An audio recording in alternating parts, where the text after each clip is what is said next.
ಆನೇಕಲ್ ತಾಲೂಕಿನ ಉಸ್ಕೂರು ಗ್ರಾಮದಲ್ಲಿ ಉಸ್ಕೂರು ಗ್ರಾಮ ಪಂಚಾಯಿತಿಯ 2026-27ನೇ ಸಾಲಿನ ಮೊದಲನೇ ಸುತ್ತಿನ ಗ್ರಾಮ ಸಭೆಯನ್ನು ಆಯೋಜಿಸಲಾಗಿತ್ತು. ಇನ್ನು ಉಸ್ಕೂರು ಗ್ರಾಮ ಪಂಚಾಯಿತಿಯ 2026-27ನೇ ಸಾಲಿನ ಮೊದಲನೇ ಸುತ್ತಿನ ಗ್ರಾಮ ಸಭೆಗೆ ಅಧಿಕಾರಿಗಳು ಚಾಲನೆ ನೀಡಿ ಶುಭ ಹಾರೈಸಿದರು. ಇನ್ನು ಗ್ರಾಮ ಸಭೆಯಲ್ಲಿ ಸಾರ್ವಜನಿಕರು ತಮ್ಮ ತಮ್ಮ ಸಮಸ್ಯೆಗಳ ಬಗ್ಗೆ ಇಲಾಖೆ ಅಧಿಕಾರಿಗಳ ಮುಂದೆ ಹೇಳಿಕೊಂಡ ದೃಶ್ಯ ಕಂಡುಬಂತು.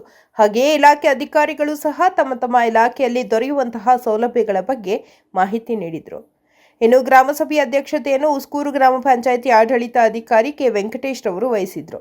ಇನ್ನು ಗ್ರಾಮ ಸಭೆಯಲ್ಲಿ ಉಸ್ಕೂರು ಗ್ರಾಮ ಪಂಚಾಯಿತಿಯ ಪಿಡಿಒ ಶ್ರೀಮತಿ ಅನಸೂಯ, ಕಾರ್ಯದರ್ಶಿ ಅನಿತಾ ರವರು, ಮಾಜಿ ಅಧ್ಯಕ್ಷರುಗಳು, ಸದಸ್ಯರುಗಳು ಹಾಗೂ ಇಲಾಖೆ ಅಧಿಕಾರಿಗಳು, ಅಂಗನವಾಡಿ ಹಾಗೂ ಆಶಾ ಕಾರ್ಯಕರ್ತೆಯರು ಮತ್ತು ಸಾರ್ವಜನಿಕರು ಮತ್ತು ಪಂಚಾಯಿತಿ ಸಿಬ್ಬಂದಿ ವರ್ಗದವರು ಭಾಗವಹಿಸಿದ್ರು.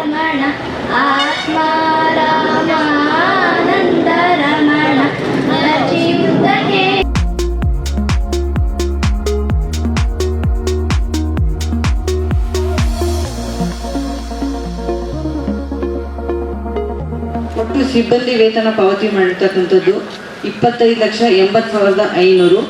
ಸಿಬ್ಬಂದಿಗೆ ಸಮವಸ್ತ್ರಕ್ಕಾಗಿ ಖರ್ಚು ಮಾಡಿರ್ತಕ್ಕಂಥದ್ದು 73,400. ಗ್ರಾಮ ಪಂಚಾಯತಿ ಕಚೇರಿ ವಿದ್ಯುತ್ ಬಿಲ್ಲು 13,500.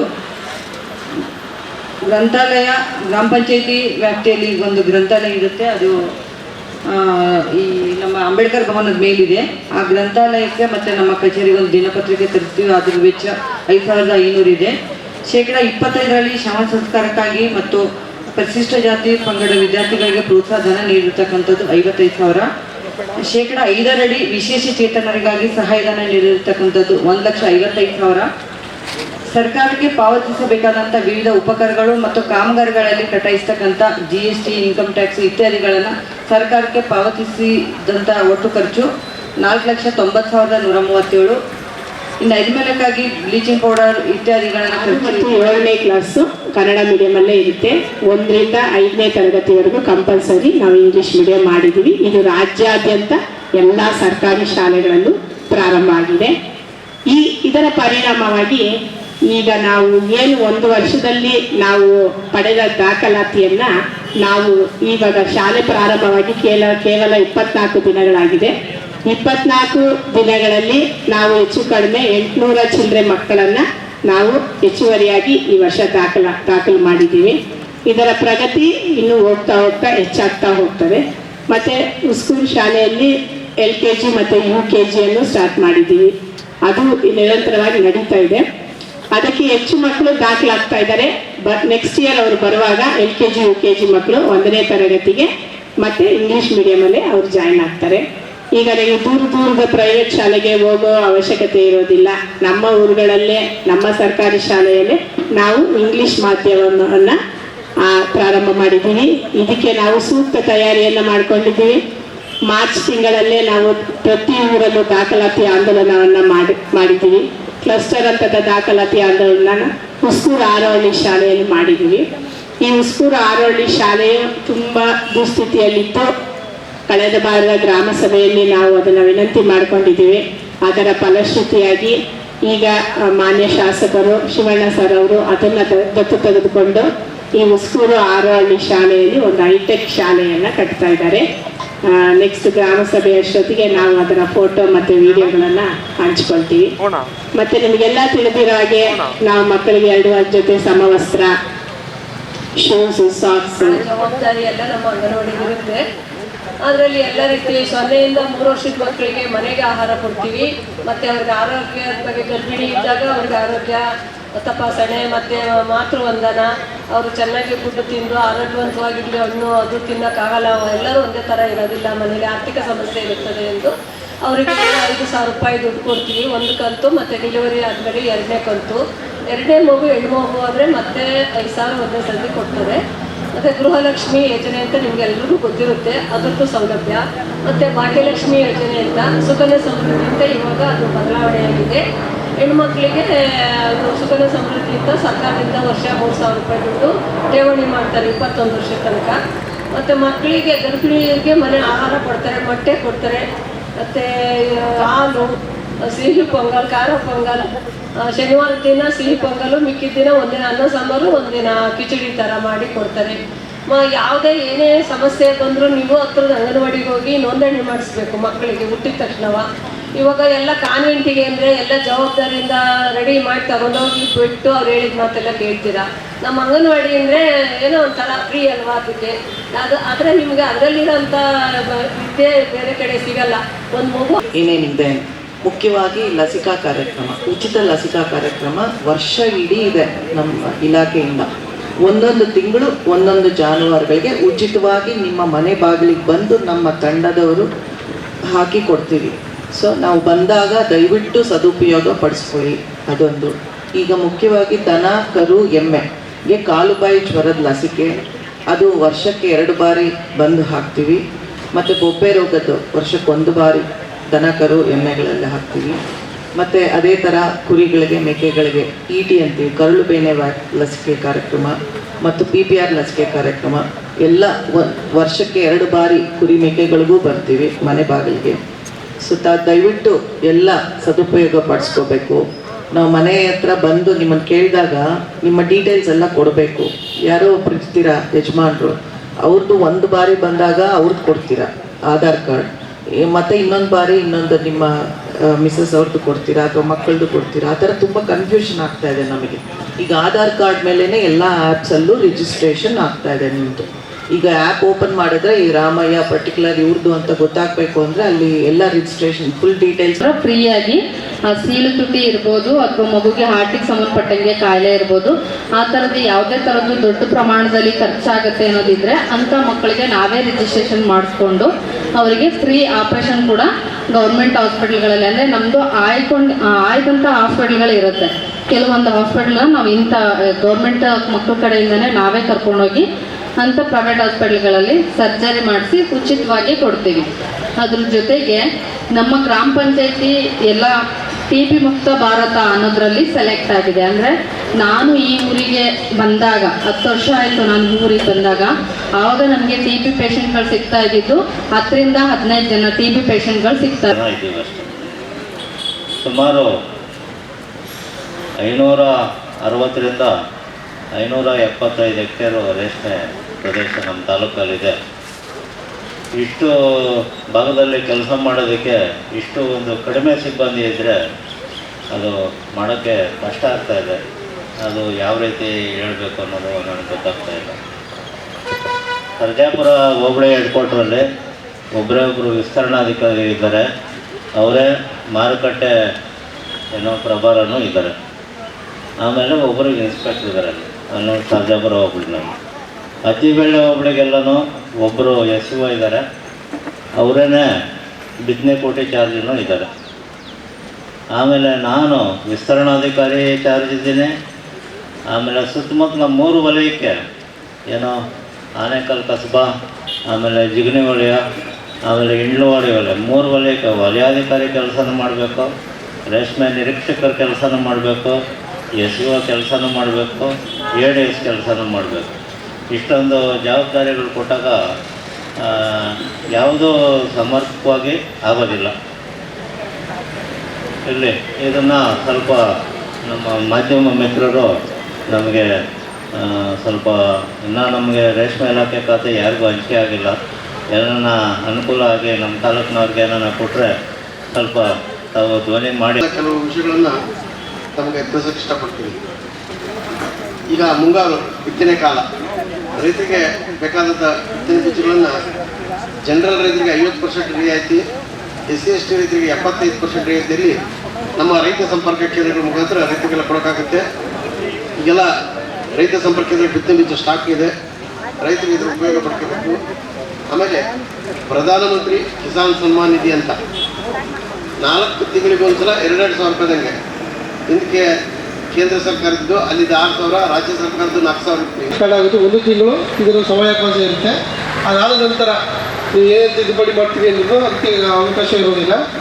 ನೀವು ಏನೇ ಸೂಕ್ತವಾಗಿ ಈ ಕಾರ್ಯಕ್ರಮ ಮುಗಿದೆ ಎಲ್ಲ ಒಂದು ಮತದಾರ ಪಟ್ಟಿಯಲ್ಲಿ ಯಾವುದೇ ಲೋಪದೋಷಗಳು ಇಲ್ಲದೆ ಈ ಕುಟುಂಬದ ಎಲ್ಲ ವ್ಯಕ್ತಿ ಒಂದೇ ಕಡೆ ಬರುವಂಥ ಮತದಾರ ಪಟ್ಟಿ ತಯಾರು ಮಾಡಿ ನಿಮಗೆ ನೀಡಬೇಕು ಚುನಾವಣೆ ತೀರ್ಮಾನ ಮಾಡಿರೋದ್ರಿಂದ ಎಲ್ಲರೂ ಸಹಕಾರ ನೀಡಬೇಕಾಗಿ ಕೋರಿಕೊಳ್ತೇವೆ. ನಮ್ಮ ಇಲಾಖೆಯಿಂದ ಇಷ್ಟು ಸೌಲಭ್ಯವಿರುತ್ತೆ. ಮಾತಾಡೋದಕ್ಕೆ ಅವಕಾಶ ನೀಡಿದ್ದಕ್ಕೆ ಧನ್ಯವಾದಗಳು. ಬಗ್ಗೆ ವಿವಿಧ ಅಧಿಕಾರಿಗಳು ತುಂಬ ಚೆನ್ನಾಗಿ ತಿಳಿಸ್ಕೊಟ್ಟಿದ್ದಾರೆ. ಅವರಿಗೆಲ್ಲ ಮತ್ತೊಮ್ಮೆ ಧನ್ಯವಾದಗಳನ್ನ ಹೇಳ್ತಾರೆ. ಈಗ ಆರ್ಡರ್ ಮಾಡಿದಾರೋ ಗೊತ್ತಿಲ್ಲ, ನಮಗೆ ಖಾತೆ ಮಾಡ್ಕೊಳ್ಬೇಕು ಅಂತ ನಾವು ವಿನಂತಿ ಮಾಡ್ತೀವಿ. ಸಿಟಿಜನ್ ಲಾನಲ್ಲಿ ಅಂದರೆ ಸಾರ್ವಜನಿಕರು ಪಂಚಾಯಿತಿಗೆ ಬರಬೇಕಂತ ಇಲ್ಲ, ಪಂಚಾಯಿತಿಗೆ ಬಂದರೂ ಹಾಕ್ಕೊಡ್ತೀವಿ. ಆದರೆ ಇನ್ನೂ ಗ್ರಾಮವನ್ನು, ಬೆಂಗಳೂರನ್ನು ಇಂಥ ಕಡೆನೂ ಕೂಡ ಅವರು ಅರ್ಜಿ ಸಲ್ಲಿಸಬಹುದಾಗಿದೆ. ಇಲ್ಲಿ ಈ ಗ್ರಾಮವನ್ನು ಎಲ್ಲೂ ಸಿಗ್ತಾನೆ ಇಲ್ವಲ್ಲ ಮೇಡಮ್, ಎಲ್ಲಂತ ಹೋಗೋಕ್ಕಾಗಲ್ವಲ್ಲ, ಮಾಹಿತಿ ಇಲ್ಲ, ಅದ್ರ ಎಲ್ಲೂ ಇಲ್ಲ, ಗ್ರಾಮವನ್ನು ಎಲ್ಲೂ ಇಲ್ಲ. ಬರಬೇಕು. ಇಲ್ಲಿ ಹೆಸರು ಬೇರೆ ಕಡೆ ಶಿಫ್ಟ್ ಮಾಡ್ಕೊಂಡಿದ್ದಾರೆ. ಸುಮಾರು ಜನ ರೇಷನ್ ಕಾರ್ಡ್ ಮಾಡಿಸ್ಬೇಕಾದ್ರು, ಆಮೇಲೆ ಗ್ಯಾಸ್ ಸರ್ಟಿಫಿಕೇಟ್ ಮಾಡಿಸ್ಬೇಕಾದ್ರು ಸೌಲಭ್ಯಗಳೆಲ್ಲನೂ ಬೇರೆ ಕಡೆ ಹೋಗ್ಬೇಕು, ಅನಂತನಗರಕ್ಕೆ ಹೋಗಿದ್ದಾರೆ. ಇಲ್ಲ ಲೈಸೆನ್ಸ್ ಕಿತ್ತಾಕಿ ನಮ್ಮ ಪಂಚಾಯತಿಯಲ್ಲಿ ಯಾರೊಬ್ಬರು ಪ್ರತಿಭಾವಂತ ಹೆಣ್ಮಗು ಕೆಲಸ ಕೊಡ್ಬೇಕಂತ ನೀವು ರೆವಿನ್ಯೂ ಅವ್ರನ್ನ ಆಲ್ರೆಡಿ ಬೆಳಗ್ಗೆ ಸಾಹೇಬ್ರಿಗೆ ಹೇಳಿದ್ದೀನಿ, ಅದನ್ನು ಮಾಡಿಸ್ಕೊಡ್ಬೇಕಂತ ತಮ್ಮಲ್ಲಿ ವಿನಂತಿ. ಇಂಪಾರ್ಟೆಂಟು ಸೌಲಭ್ಯ ಸಿಕ್ಕೋದು ಗ್ರಾಮವನ್ನು. ಇವೆಲ್ಲ ಶಾಂತಿಪುರ ಪಂಚಾಯತಿಯಲ್ಲಿ ಪ್ರೈವೇಟಲ್ಲಿ ಐತೆ, ಅಲ್ಲೇ ಹೋಗ್ಬೇಕು. ನಮ್ಮ ಉಸ್ಕೂರು ಪಂಚಾಯತಿಗೆ ಒಂದು ವ್ಯವಸ್ಥೆ ಬೇಕು. ಪೆನ್ಷನ್ ಎಲ್ಲದಕ್ಕೂ ನಮ್ಗೆ ಬೇಕಾಗಿರೋ ಗ್ರಾಮವನ್ನು ದಯವಿಟ್ಟು ಆ ಸೌಲಭ್ಯವನ್ನು ಇವತ್ತೇ ಆ ರೆವಿನ್ಯೂ ಅಧಿಕಾರಿಗಳು ಜಿಲ್ಲಾಧಿಕಾರಿಗಳು ತಿಳಿಸಿ ನಮ್ಮಲ್ಲಿ ಇರತಕ್ಕಂಥದ್ದನ್ನು ತಗೊಂಡು ಅನಂತನಗರದಲ್ಲಿ ಹಾಕೊಂಡಿದ್ದಾರೆ, ಅದನ್ನು ತೆಗೆದು ಇಲ್ಲೇ ಹಾಕ್ಬೇಕು ಅಂತ ರಿಟರ್ನ್ ಅಂತೇಳಿ ಅರ್ಜಿ ಬರ್ತೀವಿ. ಇವತ್ತೇ ಸಾರ್ವಜನಿಕರು ಕೇಳ್ಕೊಳ್ತಿದ್ದೀವಿ ನಾವು. ಆ ಗ್ರಾಮವನ್ನು ನಾವು ಕ್ಯಾನ್ಸಲ್ ಮಾಡಿ ರಿಪೋರ್ಟ್ ಹಾಕ್ತೀವಿ. ಹೊಸದಾಗಿ ಗ್ರಾಮಕ್ಕೆ ಗ್ರಾಮವನ್ನು ಔಷಧಿ ಇದ್ದರೆ DC ಆಫೀಸ್ನಲ್ಲಿ ಅರ್ಜಿ ಹಾಕ್ಬೇಕು. ಅವರು ಅರ್ಜಿ ಹಾಕ್ತಾರೆ, ನಮ್ಮ ಅರ್ಜಿ ಪಾಲನ ಕೊಡುತ್ತೆ, ಅಪ್ಲಿಕೇಶನ್ ಮಾಡ್ತೇವೆ. ಅರ್ಹ ವ್ಯಕ್ತಿ ಅವ್ರ ಹತ್ರ ಕಂಪ್ಯೂಟರ್ ಇದೆಯಾ, ಪ್ರಿಂಟರ್ ಇದೆಯಾ, ಎಲ್ಲ ಇದ್ದರೆ ಅದು ರಿಪೋರ್ಟ್ ಹಾಕಿ ಅವ್ರು ವಾಪಸ್ DC ಆಫೀಸ್ ಕಳಿಸ್ತೇವೆ. ಅವರಲ್ಲಿ ಅದು ಮಂಜೂರಾಗುತ್ತೆ. ಅಲ್ಲ, ಈ ಗ್ರಾಮದಲ್ಲಿರುವಂಥ ಯಾವುದೇ ವ್ಯಕ್ತಿಯ ಅರ್ಹ ವ್ಯಕ್ತಿಗಳು ಅವ್ರದ್ದು ಕಂಪ್ಯೂಟರ್ ಇರಬೇಕು, 10 ಚದರ ಆಫೀಸ್ ಇರಬೇಕು. ಅವರು ಅಂಥವ್ರು ಅರ್ಜಿ ಹಾಕಿದ್ರೆ ಅವ್ರು ಗ್ಯಾರಂಟಿ ಮಂಜೂರು ಮಾಡಿಕೊಡ್ತಾರೆ. ಇರೋದು ಹೋದ್ಮೇಲೆ ತಾನೇ ಬರಲಿಕ್ಕೆ ಅದು ಕ್ಯಾನ್ಸಲ್ ಮಾಡ್ತಾರೆ. ಕ್ಯಾನ್ಸಲ್ ನೀವು ಮಾಡಿಸ್ಬೇಕು. ಇರೋದನ್ನ ಬೇರೆ ಎಲ್ಲೋ ಮಾಡ್ತಾವ್ರೆ. ನಾವು ಸೌಲಭ್ಯಕ್ಕೆ ಇಲ್ಲಿ ನಾವು ನಾಡ ಕಚೇರಿಗೆ ಹೋಗ್ಬೇಕು, ಅಲ್ಲಿಂದ ಮತ್ತೆ ಇಲ್ಲಿ ಬರಬೇಕು. ಇಲ್ಲಿ ಉಸ್ಕೂರಲ್ಲಿ ಇಲ್ಲ ಅಂದರೆ ಗಟ್ಟೆಲ್ಲಿಗೆ ಹೋಗ್ಬೇಕು. ನಮ್ಮ ಪಂಚಾಯತಿನಾಗಿರೋದು ಬೇರೆ ಕಡೆ ಹೋಗ್ಬೇಕು. ನೀವು ರಿಪೋರ್ಟಾಗಿ ಕ್ಯಾನ್ಸಲ್ ಮಾಡಿ. ಆಯ್ತು, ಏನು ಗಟ್ಟೆಯಲ್ಲಿ ಸೌಲಭ್ಯ ಉಪಯೋಗಿಸ್ಕೊಳ್ಳಿ. ಆಯ್ತು, ನಾವು ರಿಪೋರ್ಟ್ ಕ್ಯಾನ್ಸಲ್ ಮಾಡಿಸಿ ಹೊಸದಾಗಿ ಅರ್ಜಿ ಹಾಕಿದ್ರೆ ಮಂಜೂರು ಮಾಡಿಸ್ಕೊಡ್ತೀವಿ. ಎಲ್ಲರಿಗೂ ನಮಸ್ಕಾರ. ವೇದಿಕೆ ಮೇಲೆ ಇರ್ತಕ್ಕಂತಹ ಎಲ್ಲ ಅಧಿಕಾರಿ ವೃಂದದವರಿಗೂ ಹಾಗೂ ಗ್ರಾಮಸ್ಥರಿಗೂ ನಮಸ್ಕಾರಗಳು. ನಮ್ಮ ಪ್ರಶ್ನೆ ಏನಂದರೆ ಕಂದಾಯ ಇಲಾಖೆಗೆ ಸಂಬಂಧಪಟ್ಟಂಥದ್ದು. ಗೂಳಿಮಂಗಲ ಮತ್ತು ಉಸ್ಕೂರು ಗ್ರಾಮದ ಗಡಿ ಮಧ್ಯಭಾಗದಲ್ಲಿ ಒಂದು ಸಣ್ಣದಾಗಿ ದಾರಿ ಇದೆ, ಮತ್ತು ಖರಾಬ್ ಜಾಗನೂ ಇದೆ. ಅದನ್ನು ಕಳೆದ ದಿನಗಳ ಹಿಂದೆ ಸರ್ವೆ ಮಾಡಿದ್ರು, ಅದು ಸ್ಟೆಪ್ ಬಂದಿಲ್ಲ. ಇರ್ತಕ್ಕಂಥ ದಾರಿನ ಅಗಲೀಕರಣ ಮಾಡಿಸಿ ನಮಗೆ ಕೊಡಬೇಕು. ಸರ್ವೆ ಮಾಡಿಸಿ, ಸ್ಥಳ ಪರಿಶೀಲನೆ ಮಾಡಿ ಸರ್ವೆ ಮಾಡಿಸಿ ಇರ್ತಕ್ಕಂಥ ರಸ್ತೆಯನ್ನು ಅಗಲೀಕರಣ ಮಾಡಿಕೊಡ್ಬೇಕು. ಈ ಅಗಲೀಕರಣ ಯಾಕಪ್ಪ ಮಾಡ್ಬೇಕಂತಂದ್ರೆ, ಉಸ್ಕೂರು ಜಾತ್ರೆಯ ಸಮಯದಲ್ಲಿ ತೇರುಗಳು ಬರ್ತವೆ. ಸುಮಾರು ಆ ದಾರಿಯಲ್ಲಿ ಆ ಮಾರ್ಗದ ಸಂಪರ್ಕ ಕಲ್ಸ್ಕೊಂಡು ಗೂಳಿಮಂಗಲ, ಲಕ್ಷ್ಮೀನಾರಾಯಣಪುರ, ಸಿಂಗೇನಗರ, ರಾಮಸಾಗರ, ಈಲೆಲೆಗೆ ಮತ್ತೆ ಈ ಹೊಸದಾಗಿ ಚಿತ್ರಮೂಡನ್ನು ಸಹ ತೇರು ಕಟ್ಟೋದಕ್ಕೆ ಪ್ರಯತ್ನ ಮಾಡ್ತಾ ಇದ್ದಾರೆ. ಈ ಒಂದು ರಸ್ತೆಯನ್ನು ಅಗಲೀಕರಣ ಮಾಡಿಕೊಟ್ರೆ ಸುಲಭವಾಗಿ ನಾವು ಈ ಮಧುರಮ್ಮ ಜಾತ್ರೆ ಸಮಯದಲ್ಲಿ ಮಧುರಮ್ಮ ದೇವಾಲಯದ ಆವರಣಕ್ಕೆ ನಮ್ಮ ತೇರುಗಳು ಸಲೀಸಾಗಿ ಸುಲಭವಾಗಿ ಬಂದು ತಲುಪುತ್ತದೆ. ಆ ಕಾರಣದಿಂದ ಒತ್ತುವರಿ ಆಗಿರ್ತಕ್ಕಂಥ ಜಾಗವನ್ನು ತೆರವುಗೊಳಿಸಿ ನಮಗೆ ರಸ್ತೆ ಅಗಲೀಕರಣ ಮಾಡಿಕೊಡ್ಬೇಕೆಂದು ಗ್ರಾಮಸ್ಥರ ಪರವಾಗಿ ಹಾಗೂ ಸಾರ್ವಜನಿಕರ ಪರವಾಗಿ ನಾನು ವಿನಂತಿಯನ್ನು ಮಾಡಿಕೊಳ್ತಾ ಇದ್ದೀನಿ. ಧನ್ಯವಾದಗಳು. ಏನು ಗೂಳಿಮಂಗಲ ಮತ್ತು ಉಸ್ಕೂರು ಗ್ರಾಮದ ಗಡಿಯಲ್ಲಿರುವ ದಾರಿ ಇದೆ, ಅದು ಒತ್ತುವರಿ ಆಗಿದ್ದರೆ ಅಳತೆ ಮಾಡಿ ನಾವು ತೆರವುಗೊಳಿಸಿ ಕೊಡ್ತೇವೆ. ರಸ್ತೆ ಅಗಲ ಮಾಡಲು ಪಂಚಾಯತ್ ಸಂಬಂಧಪಟ್ಟಿರುತ್ತದೆ. ನೀವು ಅಲ್ಲೇ ಒಂದು ಅರ್ಜಿ ನೀಡಬೇಕಾಗುತ್ತೆ. ಒತ್ತುವರಿ ಇದ್ದರೆ ನಾವು ಈಗಾಗಲೇ ಅಳತೆ ಆಗಿರೋದ್ರಿಂದ ಇನ್ನು 2-3 ದಿನಗಳಲ್ಲಿ ಅದನ್ನ ಒತ್ತುವರಿ ಇದ್ದರೆ ತೆರವುಗೊಳಿಸ್ತೀವಿ. ನಿಮಗೆ ಪಂಚಾಯತಿಗೆ ನಾವು ಹಸ್ತಾಂತರ ಮಾಡ್ತೇವೆ. ಆಲ್ರೆಡಿ ಸತೀಶ್ ಸರ್ ಅವರು ಅದೇ ರೀತಿ ಸರ್ವೆ ಮಾಡಿದ್ದಾರೆ, ಅದು ನಮ್ಗೆ ಸ್ಕೆಚ್ ಕಾಪಿ ಬಂದಿಲ್ಲ. ಆ ಸ್ಕೆಚ್ ಕಾಪಿ ಬಂದ ಮೇಲೆ ನಾವು ರಸ್ತೆ ಪಂಚಾಯತಿ ವತಿಯಿಂದ ಅಥವಾ ಮತ್ತೆ ಯಾರೋ ದಾನಿಗಳಿರ್ತಾರೆ, ನಾವು ರಸ್ತೆಯನ್ನು ಮಾಡ್ಕೊಂಡು ತಹಸೀಲ್ದಾರ್ ಮಾಡಿದ್ದೀವಿ, ಸಭೆಯಲ್ಲಿ ಕೊಡ್ತಾ ಇದ್ದೀವಿ. ಈ ಸಭೆಯಲ್ಲಿ ಸ್ವೀಕರಿಸ್ಕೊಂಡು ಸಂಬಂಧಪಟ್ಟವರಿಗೆ ರೆಫರ್ ಮಾಡಿ. ಸಾಹೇಬ್ ಲೇಔಟ್ ಅನ್ನೋದ್ರಲ್ಲಿ ಬಾಸು ಬಿದ್ದಿದ್ದೀವಿ. ನನ್ನ ಹಸ್ಬೆಂಡು ಇದೇ ಊರಿನವರು, HN ಪಾಪಣ್ಣ ಅಂತ ಹೇಳಿ, ಸ್ವಂತ ಗ್ರಾಮಸ್ಥರು. ನಮ್ಮ ಪ್ರಶ್ನೆಗಳು ಏನಂತಂದ್ರೆ 2021ರಿಂದನೂ ಕೆಲವು ಪ್ರಶ್ನೆಗಳನ್ನ ಕಂದಾಯ ಇಲಾಖೆಗೆ ಹಾಗೂ ಗ್ರಾಮ ಪಂಚಾಯಿತಿ ಇವರಿಗೆ ನಾವು ಕೇಳ್ಕೊಂಡು ಬರ್ತಾನೆ ಇದ್ದೀವಿ. ಅದಕ್ಕೆ ಕೆಲವು ಉತ್ತರಗಳು ಇವತ್ತು ನಾನು ತಗೊಳ್ಬೇಕು ಈ ವೇದಿಕೆಯಿಂದ ಅಂತ ಬಂದಿದ್ದೀನಿ.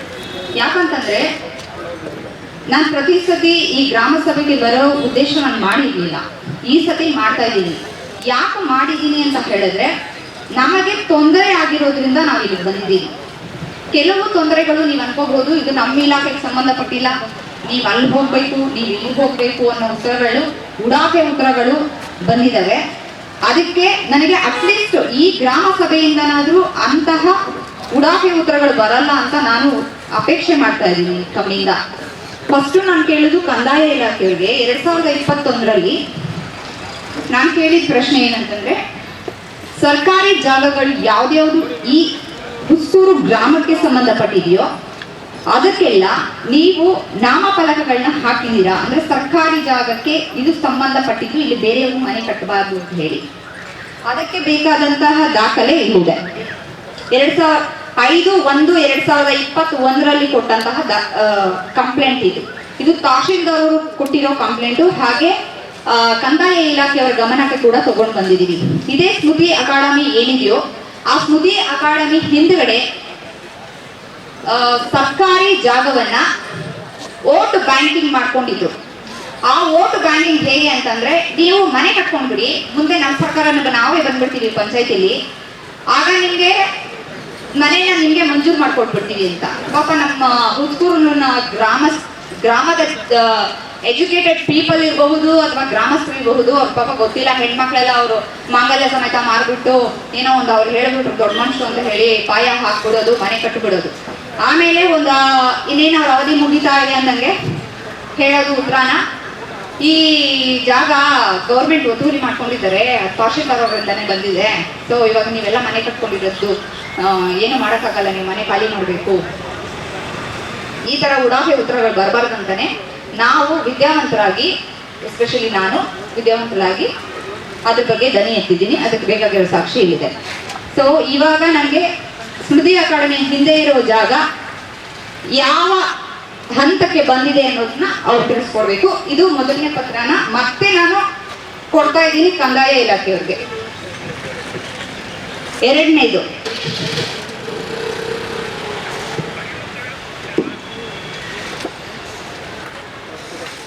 ಆನೇಕಲ್ ತಾಲೂಕಿನ ಹುಸ್ಕೂರು ಗ್ರಾಮ ಪಂಚಾಯಿತಿಯ ವ್ಯಾಪ್ತಿಗೆ ಸೇರುವ ಆವಲಹಳ್ಳಿ ಹಾಗೂ ಚೊಕ್ಕಸಂದ್ರ ಎರಡು ಗ್ರಾಮದ ಮಧ್ಯದಲ್ಲಿ ಇರುವ ಕಾಣದ ಕರಾಬು ಜಾಗವು ಸರ್ಕಾರಿ ಜಾಗವಾಗಿದ್ದು, ಅದರಲ್ಲಿ ಕೆಲವು ಜನರು ಮನೆಯನ್ನು ಅಕ್ರಮವಾಗಿ ನಿರ್ಮಿಸಿದ್ದರ ಕುರಿತು ಅಂತ ಒಂದು ಲೆಟರ್ ಕೊಟ್ಟಿದ್ದೀನಿ. ಸೊ ಇದೇನಂತಂದ್ರೆ, ಆ ಜಾಗ ಬಂದು ಖರಾಬ್ ಜಾಗ ಅಂತೆ. ಅದು ಕಂದಾಯ ಇಲಾಖೆಯವರಿಗೆ ಗೊತ್ತೇ ಇಲ್ವಂತೆ. ಇದು ನಾನೇ ಖುದ್ದು ಕೇಳಿರುವಂತ ವಿಚಾರ. ಗೊತ್ತಿಲ್ಲ ಅಂತ ಹೇಳಿದ್ರೆ ಮತ್ತೆ ಕಂದಾಯ ಇಲಾಖೆಯವರು ಇಲ್ಲಿ ಏನಕ್ಕಿದ್ದಾರೆ? ಬೇಡ ಅಲ್ವಾ ನಮ್ದು ಆಫೀಸ್? ಇದು ಕಂದಾಯ ಇಲಾಖೆ ನಮ್ಮ ಗ್ರಾಮಕ್ಕೆ ಬೇಡ ಅಂತ ಅನ್ಕೊಳ್ತೀವಿ. ಯಾಕಂದ್ರೆ ಆ ಜಾಗದಲ್ಲಿ ಹೋಗಿ ಮನೆ ಕಟ್ಕೊಳ್ತಾ ಇರೋದನ್ನ ನಾವು ಪ್ರಶ್ನೆ ಮಾಡಿದ್ವಿ, ಯಾಕೆ ಮನೆ ಕಟ್ಕೊಳ್ತಾ ಇದ್ದೀರಾ, ಇಲ್ಲಿ ಯಾರು ನಿಮ್ಗೆ ಪರ್ಮಿಷನ್ ಕೊಟ್ಟಿದ್ರೆ? ಆವಲಹಳ್ಳಿಯಲ್ಲಿ ಗೆದ್ದಿರುವಂತಹ ಶ್ರೀನಿವಾಸ್ ಅವ್ರ ಹೆಸರು ಶ್ರೀನಿವಾಸ್ ಅನ್ನೋರು ಇಲ್ಲಿ ನಮಗೆ ಪರ್ಮಿಷನ್ ಕೊಟ್ಟಿದ್ದಾರೆ. ಓಕೆ, ಅವರು ಜನಗಳಿಗೆಲ್ಲ ಹೇಗೆ ಹೇಳಿದ್ದಾರೆ, ಅದು ಎಲ್ಲಾರ್ಗೂ ನನ್ನ ಮನೆ ಕಟ್ಕೊಳ್ಳಿ ಅಂತ ಹೇಳಿದೀನಿ, ಪತ್ರಗಳು ಕೊಡಿಸ್ಬಿಡ್ತೀನಿ ಅವ್ರಿಗೆ. ಓಕೆ, ಪತ್ರಗಳು ನಿಮ್ಮ ಹತ್ರ ಇದೆಯಾ ಅಂತ ಕೇಳಿದ್ರೆ ಇಲ್ಲ, ಇದೆ ಅಂತ ಎಲ್ಲ ಜನ ಹತ್ರ ನಂಬಿಸಿದ್ದಾರೆ. ಆಮೇಲೆ ನಾವು ಪೊಲೀಸ್ ಕಂಪ್ಲೇಂಟ್ ಮಾಡಿ ಅದನ್ನ ಗಮನಕ್ಕೆ ತಗೊಂಡ ಮೇಲೆ ಪೊಲೀಸ್ ಕೇಸ್ ಎಲ್ಲ ಆಗಿದ್ದಾದ್ಮೇಲೆ ಅವರು ಇಲ್ಲ, ಇದಕ್ಕೆ ಪತ್ರ ಇಲ್ಲ, ನಾವು 9 ಗಂಟೆ ರಾತ್ರಿವರೆಗೂ 4 ಹೆಣ್ಮಕ್ಳು ಪೊಲೀಸ್ ಸ್ಟೇಷನ್ ಅಲ್ಲಿ ಇಟ್ಬಿಟ್ಟು ಬಂದಿದ್ದೀವಿ. ಯಾಕೆ ಬಂದಿದ್ದೀವಿ ಅಂತಂದ್ರೆ, ಅಲ್ಲಿ ಒಂದು ಇನ್ಸಿಡೆಂಟ್ ನಡೆಯುತ್ತೆ. ಕೆಲವು ಪ್ರಶ್ನೆಗಳು ಕೇಳಿದ್ರೆ ಹೆಣ್ಮಕ್ಳನ್ನ ಹಿಡ್ಕೊಂಡು ಹೊಡೆಯುವಂತ ದೊಡ್ಡ ಮನುಷ್ಯರುಗಳು ಇಲ್ಲಿ ಆಯ್ಕೆ ಆಗಿದ್ದಾರೆ. ಇಂಥವ್ರನ್ನ ಆಯ್ಕೆ ಮಾಡಿರೋದು ನಿಮ್ಮಂತವ್ರು, ನಮ್ಮಂತವ್ರು, ದಡ್ರು. ನಾವು ಯಾಕೆ ದಡ್ರು ಅಂತ ಹೇಳಿದ್ರೆ, ನಾವು ಪಬ್ಲಿಕ್ಸು ಮತ್ತೆ ವೋಟ್ ಮಾಡೋ ಅಂತ ದಡ್ರು. ನಾವು ಯಾರನ್ನ ನೇಮಕ ಮಾಡಬೇಕು ಅನ್ನೋ ಅಂತ ತಿಳುವಳಿಕೆ ಇಲ್ಲದೆ ಇರೋ ಅಂತಹ ಅಜ್ಞಾನಿಗಳು ನಾವು. ಹಂಗಂತ ನಾವು ತಿಳ್ಕೊಂಡಿಲ್ಲ, ಅವ್ರು ತಿಳ್ಕೊಂಡಿದ್ದಾರೆ. ಇದಕ್ಕೆ ಮುಂಬರುವಂತಹ ಎಲೆಕ್ಷನ್ ಅಲ್ಲಿ ನೀವು ಉತ್ತರಗಳು ಕೊಡಬೇಕು ಸರಿಯಾಗಿ. ನಾನೆಲ್ಲ ಕೊಡೋದು, ನಾನು ಕೇಳಿದ್ದಾಯ್ತು. ನಾನು ಕೇಳಿದ್ದಕ್ಕೆ ಅವಾಚ್ಯ ಶಬ್ದಗಳನ್ನ ಇವ್ರ ದೊಡ್ಡ ಮನುಷ್ಯರುಗಳು ನಮ್ಗೆ ಕೊಟ್ಟಿದ್ದಾಗಿದೆ, ಬಿರುದುಗಳು. ಕೇಳಬೇಕಾ ಅಂತ ಯಾವ್ಯಾವ ಉತ್ತರಗಳು ಬಂದಿದೆ ನನಗೆ ಅಂತ ನೀಗಿರ್ತಾರೆ. ನೀಗಿರಿದೀರು ನಿಮ್ಮ ಅಮ್ಮನ ಕೇಯ ಏನ್ ಶರ್ಟ್ ಹಾಕಿಟ್ಕೊಂತೀಯ ಬರ್ಕೊಳ್ಳಿ, ಇದನ್ನೇ ನೀವು ಬೇಕಾದವರು ಇಂತ ಅಂತ ಪದಗಳನ್ನ ನಾವು ಕೇಳಬೇಕಾ? ನಮಗೆ ಈ ಓಟ್ ಕೊಟ್ಟು ಅವ್ರನ್ನ ಗೆಲ್ಸಿದಲ್ದಿರ ಅಧಿಕಾರ ನಾವೇನು ಕೊಡೋದು? ಅವರು ಕಾಂಪೌಂಡ್ ಹಾಕೊಳ್ಳಿ, ನಿಮ್ಮ ಸರ್ವೆಗೆ ಏನ್ ಬಂದಿದೆಯೋ ಜಾಗದಲ್ಲಿ ಅದಕ್ಕೆ ಕಾಂಪೌಂಡ್ ಹಾಕೊಳ್ಳಿ ಅಂತ ಹೇಳಿದ್ರೆ ಅದಕ್ಕೆ ಮೇಲೇದು ಕಾಂಪೌಂಡ್ ಹಾಕೊಂಡು ಯಾಕೆ ಅಂತ ಕೇಳಿದ್ರೆ ಅದಕ್ಕೆ ನನಗೆ ಸಿಕ್ಕಂತಹ ಬಿರುದುಗಳು ಇವು. ಅಂದ್ರೆ ಇವ್ರು ದೊಡ್ಡ ಮನುಷ್ಯರು ಮಾತಾಡಿರೋ ಮಾತು, ಚಿಕ್ಕ ಮನುಷ್ಯರು ಅಲ್ಲ. ನೀವೆಲ್ಲ ಚಿಕ್ಕ ಮನುಷ್ಯರು, ನೀವು ನಾವೆಲ್ಲ ಚಿಕ್ಕ ಮನುಷ್ಯರು. ನಾವೆಲ್ಲ ಮಾತಾಡಿರೋದು, ನೀವೆಲ್ಲ ಮಾತಾಡಿರೋದು. ದೊಡ್ಡ ದೊಡ್ಡ ಮನುಷ್ಯರು ಈ ಮಾತುಗಳು ನನಗೆ ಹೇಳಿದ್ದು. ಯಾವ ತಿಂಗಳು ದೊಡ್ಡ ಮನುಷ್ಯರು ಅವರು? ಇದೆಲ್ಲ ವೇಸ್ಟ್ ಅಲ್ಲ ಸರ್. ಫೋನಲ್ಲಿ ಇಟ್ಕೊಂಡು ಇದೆಲ್ಲ ವೇಸ್ಟ್ ಅಂತ ಇಂಡೈರೆಕ್ಟ್ ಎಲ್ಲ ಹೇಳ್ಬಿಡಿ. ಇದೆಲ್ಲ ವೇಸ್ಟ್ ಇಲ್ಲ. ವೇಸ್ಟ್ ಆಗಿದ್ರೆ ನಾನು ಈ ವೇದಿಕೆಗೆ ಇವತ್ತು ಬರ್ತಾನಿಲ್ಲ. 12 ವರ್ಷ ಆದ್ಮೇಲೆ ಇಲ್ಲಿಗೆ ಬರ್ತಾ ಇರ್ಲಿಲ್ಲ. ಈ ವೇದಿಕೆ ಉಪಯೋಗಿಸ್ಕೋಬೇಕಂತಾನೆ ಬಂದಿರೋದು. ಸೊ ಇದು ಹುಸ್ಕೂರು ಆವಲಹಳ್ಳಿಗೆ ಸೇರಿರುವಂತಹ ಕರಾಬು ಜಾಗದ ಕುರಿತು 2/5/2021 ರೇಸ್ ಮಾಡಿರುವಂತಹ ಕ್ವಶನ್. ಇದನ್ನು ತಹಶೀಲ್ದಾರ್ ಅವ್ರಿಗೂ ಬರೆದಿದ್ದೀವಿ. ಕಂದಾಯ ಸಚಿವರಾದಂತಹ ಕೃಷ್ಣ ಬೈರೇಗೌಡರವಾಗಿದ್ರು. ಅವಾಗ ಆನ್ಲೈನ್ ಅಲ್ಲಿ ನಾವು ಕಳಿಸಿರುವಂತಹ ಕಂಪ್ಲೇಂಟ್ ಕಾಪಿ ಇದು. ಸೊ ನಮಗೆ ಇನ್ನು ಅದರ ಬಗ್ಗೆ ಯಾವುದೇ ಅಂತ ಉತ್ತರಗಳು ಬಂದಿಲ್ಲ. ಇದು ಕಂದಾಯ ಇಲಾಖೆಯವ್ರಿಗೆ ನಾನು ಕೊಡ್ತಾರೆ. ಅವರ ಸರ್ವೆ ಏನ್ ಮಾಡಿದಾರೋ ಆ ಸರ್ವೆಯಲ್ಲಿ ಅವರ ಕಾಂಪೌಂಡ್ ಅನ್ನ ನಿರ್ಮಿಸ್ಕೊಳ್ಳೋದಕ್ಕೆ ನಾವು ಫಸ್ಟ್ ರಿಕ್ವೆಸ್ಟ್ ಮಾಡ್ಕೊಂಡಿದ್ದಾಯ್ತು. ರಿಕ್ವೆಸ್ಟ್ ಮಾಡ್ಕೊಳ್ಳೋದಂದ್ರೆ ಯಾಕೆ ಕಾಲಿಗೆ ಬೀಳೋದು ಅಂತಲ್ಲ, ಮಾತಲ್ಲಿ ಹೇಳ್ತೀವಿ. ಎಕ್ಸ್ಟ್ರಾ ಜಾಗ ಏನ್ ಇದೆಯೋ ಆ ಜಾಗ ಬಂದು ನಮ್ಮ ಲೆವೆಟ್ಗೆ, ಸಹಾಯಕ ಲೆವೆಟ್ಗೆ ಸೇರುವಂಥದ್ದು ಅಂತ ನಾನು ಹೇಳಿದೆ. ಕೊನೆ ಮನೆ ಏನಿದೆಯೋ ಅದು ಕಂದಾಯ ಇಲಾಖೆಯವ್ರ ಕಡೆ ಸ್ವಲ್ಪ ಗಮನ ಕೊಡಬೇಕು. ನಮ್ಮ ಲೇಔಟಲ್ಲಿ ಒಂದು ಮನೆ ಬರುತ್ತೆ, ಅದು ಬಂದು ರಾಜಕಾಲುವೆ ಏನಿದೆಯೋ ಅದ್ರ ಮೇಲೆ ಕಟ್ಟಿದ್ದಾರೆ. ಒಂದು ನೀರು ಸಾರ್ವಜನಿಕರಿಗೆ ಹಾಕುವಂತ ನಲ್ಲಿ ಟ್ಯಾಂಕು ಕೂಡ ಅದನ್ನು ಕೂಡ ರಾಜಕಾಲುವೆ ಮೇಲೆ ಹಾಕಿದ್ದಾರೆ. ಅದ್ರ ಬಗ್ಗೆ ನಾನು ಹೇಳಿದೆ, ನಮ್ಮ ಲೇಔಟ್ನ ಸರ್ವೆ ಕೂಡ ಮಾಡ್ತೀವಿ. ತದನಂತರ ನೀವು ಬೇಕಾದ್ರೆ ನಿಮ್ದು ಪ್ರಾಪರ್ಟಿ ಅಂತ ಅನಿಸಿದ್ರೆ ನೀವು ಈ ಕಡೆ ಹಾಕ್ಕೊಳ್ಳಿ ಕಾಂಪೌಂಡ್ನ, ಅದಕ್ಕೇನು ಬೇಜಾರಿಲ್ಲ. ನೀವು ಇವಾಗ ಸರ್ವೆ ನೀವು ಎಲ್ಲಿವರೆಗೂ ಮಾಡ್ಕೊಂಡು ಕೊಂಡ್ಕೊಂಡಿದ್ದೀರೋ ಅಲ್ಲಿವರೆಗೂ ನೀವು ಸರ್ವೆ ಹಾಕ್ಕೊಳ್ಳಿ ಅಂತ ಹೇಳಿ ಅವ್ರಿಗೆ ಹೇಳಿದ್ದಕ್ಕೆ ಅವ್ರು ಅದು ಕೇಳಕ್ಕೆ ರೆಡಿ ಇಲ್ಲ. ನಿಮಗೆ ಗೊತ್ತಿರೋ ಕಾನೂನುಗಳ ಪ್ರಕಾರ ಒಂದು ಪಾಯಕ್ಕೆ ಯಾರೂ ಅಟ್ಯಾಚ್ ಆಗೋ ಹಾಗೆ ಕಾಂಪೌಂಡ್ ಹಾಕೋ ಹಾಗಿಲ್ಲ, ಪಾಯಕ್ಕೆ ಟಚ್ ಆಗೋ ಥರ. ನನ್ನ ಮನೆ ಪಕ್ಕದಲ್ಲೇ ಪಂಚಾಯಿತಿಯವರು ಹಾಕಿರುವಂತಹ ಕುಡಿಯುವ ನೀರಿನ ಪೈಪು ಬಂದಿದೆ. ಆ ಪೈಪ್ಗೆ ಅಟ್ಯಾಚ್ ಆಗೋ ಥರನೇ ಕಾಂಪೌಂಡ್ನ ಹಾಕಿದ್ದಾರೆ. ಆಸ್ ಪರ್ ದಿ ರೂಲ್ ನಾನು ಹೇಳ್ತಾ ಇದ್ದೀನಿ, 3 ಅಡಿ ಗ್ಯಾಪ್ ಬಿಟ್ಟು ಯಾವುದೇ ಕಾಂಪೌಂಡ್ಸ್ ಆಗಲಿ ನಿರ್ಮಾಣ ಮಾಡಬೇಕು ಅನ್ನೋ ರೂಲ್ ಇದೆ. ನಾನು ಸುಳ್ಳು ಹೇಳಿದ್ರೆ ನೀವು ಯಾವುದಾದ್ರು ಲಾಯರ್ಸ್ ಹತ್ರ ಬೇಕಿದ್ರೆ ಕೇಳಬಹುದು, ನಿಮ್ಮ ಗಮನಕ್ಕೆ ಬೇಕು ಅಂದರೆ. ಹಾಗಿದ್ದಾಗ ಹಾಕಿದ್ದಾರೆ. ನಾನು ಕೆಲವು ಫೋಟೋಗಳನ್ನ ತಂದಿದ್ದೀನಿ ನನ್ನ ಮೊಬೈಲ್ನಲ್ಲಿ, ಅದನ್ನು ನೀವು ಪರಿಶೀಲನೆ ಮಾಡಬೇಕು. ನಮ್ಮ ಲೇಔಟ್ನ ಸ್ವಲ್ಪ ನೀವು ಬಂದು ಖುದ್ದಾಗಿ ನೋಡಿದ್ರೆ ಗೊತ್ತಾಗುತ್ತೆ. ಹಾಗೆ ನಮ್ಮ ರೋಡಲ್ಲಿ ಇವಾಗ ಅವರು ಕಾಂಪೌಂಡ್ ಸುತ್ತು ಹಾಕಿರೋದಕ್ಕೆ ನಮಗೆ ರಸ್ತೆ ವ್ಯವಸ್ಥೆನೂ ಇಲ್ಲ, ಚರಂಡಿ ವ್ಯವಸ್ಥೆನೂ ಇಲ್ಲ, ಏನೂ ಇಲ್ಲ. ತುಂಬಾ ಕಷ್ಟ ಆಗ್ತಿದೆ. ಅದ್ರ ಬಗ್ಗೆ ನಾನು ಆಲ್ರೆಡಿ ಪಂಚಾಯತಿಯವರ ಗಮನಕ್ಕೆ ತಗೊಂಡು ಬಂದಿದ್ದೀನಿ. ಅವ್ರಿಗೆ ಒಂದು ಲೆಟರ್ ಕೂಡ 1-2 ದಿನದ ಹಿಂದೆ ನಾನು ಕೊಟ್ಟಿದ್ದೀನಿ. ಹಾಗೆ ನನಗೆ ಪಂಚಾಯತಿಯಲ್ಲಿ ಆ ಲೆಟರ್ ಕೊಡೋಕ್ಕೆ ಹೋದಾಗ PDO ಮೇಡಮ್ ಅವರು 1-2 ವಿಚಾರಗಳು ಕೇಳಿದ್ರು. ನಿಮ್ಮ ಲೇಔಟಲ್ಲಿ ರೋಡನ್ನ ನಾವು ಅಗಲೀಕರಣ ಮಾಡಿಕೊಟ್ಟಿದ್ದ ಪ್ರತಿಫಲ ಈಗ ನಾವು ನಮ್ಮ ಶಾಲೆಯಲ್ಲಿ 10ನೇ ತರಗತಿ ಮಕ್ಕಳನ್ನ ಅಂದರೆ 100% ಫಲಿತಾಂಶ ಕೊಟ್ಟು ತೇರ್ಗಡೆ ಮಾಡಿದ್ದೀವಿ. ಇದು ನಮ್ಮ ಉಸ್ಕೂರು ಗ್ರಾಮಕ್ಕೆ ಬಂದಿರೋಂಥ ಒಂದು ಹೆಮ್ಮೆ ವಿಚಾರ. ಅದೇ ಥರ ಏನಂತಂದರೆ ಈಗ ಕಾಂಕ್ರೀಟ್ನೆಲ್ಲ ಹಾಕ್ಕೊಟ್ರು, ಆದರೆ ಈಗ ಮಕ್ಕಳಿಗೆ ಆಡೋದಕ್ಕೆ ತುಂಬ ಕಷ್ಟ ಆಗ್ತಾಯಿದೆ. ಕಾಂಕ್ರೀಟ್ ನೆಲ ಮೇಲೆ ಆಡೋದಕ್ಕೆ ಕಷ್ಟ ಆಗ್ತಾ ಇದೆ. ಯಾಕಂತಂದರೆ ಪ್ರತಿ ವರ್ಷ ನಮ್ಮ ಶಾಲೆಯಿಂದ ಜಿಲ್ಲಾ ಮಟ್ಟ, ರಾಜ್ಯ ಮಟ್ಟಕ್ಕೆ ಹೋಗುವಂಥ ಪ್ರತಿಭಾವಂತ ಮಕ್ಕಳಿದ್ದಾರೆ. ಅದರಲ್ಲಂತೂ ನಮ್ಮ ಗ್ರಾಮಗಳಲ್ಲಿ ಕಬಡ್ಡಿ ಮತ್ತು ಖೋಖೋನಲ್ಲಿ ತುಂಬ ಪಾಲ್ಗೊಳ್ಳುವಂಥ ಮಕ್ಕಳಿದ್ದಾರೆ. ಸೊ ನಮಗೀಗ ಕಬಡ್ಡಿ ಮ್ಯಾಟ್ ತುಂಬ ಅವಶ್ಯಕತೆ ಇದೆ. ಇನ್ನೊಂದು ತಿಂಗಳು 2 ತಿಂಗಳಲ್ಲಿ ಹೋಬಳಿ ಮಟ್ಟ, ತಾಲೂಕು ಮಟ್ಟ ಪ್ರಾರಂಭ ಆಗೋದ್ರಿಂದ ಮಕ್ಕಳ ಅಭ್ಯಾಸಕ್ಕೆ ತೊಂದರೆ ಆಗ್ತಾ ಇರೋದ್ರಿಂದ ನಮಗೆ ಪಂಚಾಯಿತಿ ಕಡೆಯಿಂದ ಕ್ರೀಡೆಗೆ ಕ್ರೀಡಾ ಉಪಕರಣಗಳು ಮತ್ತು ಮ್ಯಾಟ್ ವ್ಯವಸ್ಥೆ ಮಾಡಿಕೊಡ್ಬೇಕು ಅಂತ ನಾವು ಸರ್ವೆಯಲ್ಲಿ ಏನಿದೆ ಅಂತ ನಮ್ಗೆ ಗೊತ್ತಿಲ್ಲ. ನಮ್ಮ ಹೆಸರು ಬಂದಿದ್ದು ನಾನು ಪ್ರಸ್ತಾಪ ಮಾಡ್ತೀನಿ. ಹಾಗೂ ಈ ಗ್ರಾಮ ಸಭೆಗೆ ಎಲ್ಲ ಗ್ರಾಮಸ್ಥರುಗಳು ಬಂದು ಹೆಚ್ಚಿನ ರೀತಿಯಲ್ಲಿ ಪ್ರೋತ್ಸಾಹ ಕೊಟ್ಟಿದ್ದೀರಾ. ನಮ್ಮ ಜನಗಳು ಕುಂದುಕೊರತೆಯನ್ನು ಹೇಳಿದ್ದಾರೆ. ಸಂಬಂಧಪಟ್ಟ ಅಧಿಕಾರಿಗಳು ಅದನ್ನು ಅರ್ಜಿ ಮುಖೇನ ತಗೊಂಡಿದ್ದಾರೆ. ಅದಕ್ಕೆ ಸಂಬಂಧಪಟ್ಟ ಇಲಾಖೆಯವರು ಅದನ್ನು ಇತ್ಯರ್ಥಪಡಿಸಬೇಕೆಂದು ತಮ್ಮ ಮನವಿ.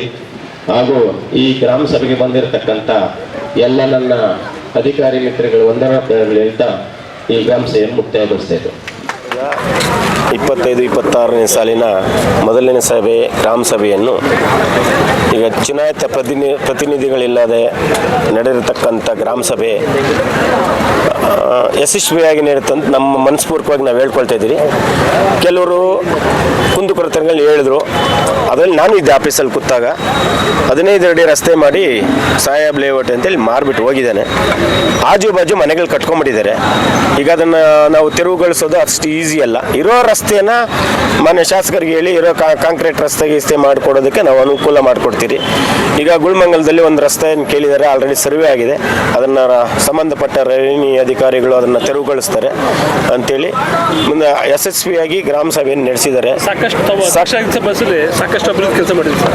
ಆದರೆ ಈ ಸಮಸ್ಯೆಗಳು ಹೆಚ್ಚಾಗ್ತಾನೆ ಇದೆ ಸರ್. ಜನಪ್ರತಿನಿಧಿಗಳಿದ್ರೆ ಸ್ಪಂದಿಸ್ಬೋದು. ನಾವು ನಮ್ಮ ಶಕ್ತಿ ಮೀರಿ ರೆವಿನ್ಯೂ ಇಲ್ಲದ ಪಂಚಾಯತಿಯಲ್ಲಿ ಎಲ್ಲ ರಸ್ತೆಗಳನ್ನು ಮಾಡಿಕೊಟ್ಟಿದ್ದಾರೆ. ಈಗ ಉಸ್ಕೂರು ಒಂದು 2 ರಸ್ತೆಗಳು ಬಿಟ್ಟರೆ ಮನೆ ಶಾಸಕರು ಎಲ್ಲ ರಸ್ತೆಗಳನ್ನು ಮಾಡಿದ್ದೀರಿ, ಅಭಿವೃದ್ಧಿ ಕೊಟ್ಟಿದ್ದೀರಿ. ನಾವು ಮೈನು ನಮ್ಮ ಪಂಚಾಯತಿಯಲ್ಲಿ ಕೊಡತಕ್ಕಂಥ ಕೆಲಸಗಳಂದರೆ ಕುಡಿಯೋ ನೀರು, ರಸ್ತೆ, ಬೀದಿ ದೀಪ ಸಮಗ್ರವಾಗಿ ವ್ಯವಸ್ಥೆ ಮಾಡಿಕೊಟ್ಟಿದ್ದೀರಿ. ನಮ್ಗೆ ಹೆಮ್ಮೆ ಇದೆ ಆ ವಿಷಯದಲ್ಲಿ. ಸಭೆ ಯಶಸ್ವಿಯಾಗಿ ನಡೀತು. ಯಾರು ಬಂದಿಲ್ಲ ಅಂದರೆ ಅವ್ರ ಕ್ರಮ ಮಾಡ್ತೀವಿ. ಇಒ ಸಾಹೇಬ್ರಿಗೆ ಹೇಳಿ ಎಲ್ಲರೂ ಸಹಕಾರ ನೀಡೋದಕ್ಕೆ ಧನ್ಯವಾದಗಳನ್ನು ತಿಳಿಸ್ತಾ, ಸಾಕಷ್ಟು ಸಮಸ್ಯೆಗಳನ್ನ ನಾವೆಲ್ಲ ವಾರ್ಡ್ ಸಭೆಗಳಲ್ಲಿ ತಗೊಂಡಿದ್ದೀವಿ. ಅದನ್ನು ಯಶಸ್ವಿಯಾಗಿ ಅನುಷ್ಠಾನ ಮಾಡ್ತೀವಿ. ಈ ವರ್ಷ ಒಂದು ಬಡ್ಜೆಟ್ ದಾರಿ ಸಮಸ್ಯೆ ಹೇಳಿದ್ರು, ಅದನ್ನು ಸಹ ಅವ್ರು ಏನು ಸ್ಕೆಚ್ ಕೊಟ್ಟಿರ್ತಾರೆ ಅಷ್ಟಕ್ಕೆ ಅದನ್ನು ಅಭಿವೃದ್ಧಿಪಡಿಸಿ ಕೊಡ್ತೀವಿ. ದಾರಿ ಚಿಕ್ಕದಾಗಿದ್ದರೆ ದಾರಿನ ಏನಿರೋದನ್ನ ನಾವು ಹೊಸದಾಗಿ ಅಗಲ ಮಾಡೋಕ್ಕಾಗಲ್ಲ, ಚಿಕ್ಕದು ಮಾಡೋಕ್ಕಾಗಲ್ಲ. ಅದನ್ನೇ ಅಭಿವೃದ್ಧಿ ಮಾಡಿಸಿ ಪಂಚಾಯತಿ ಕಡೆಯಿಂದ ಕೊಡ್ತೀವಿ ಅಂತ ಈ ಮುಖಾಂತರ ಹೇಳ್ತಾ ಇದ್ದೀವಿ.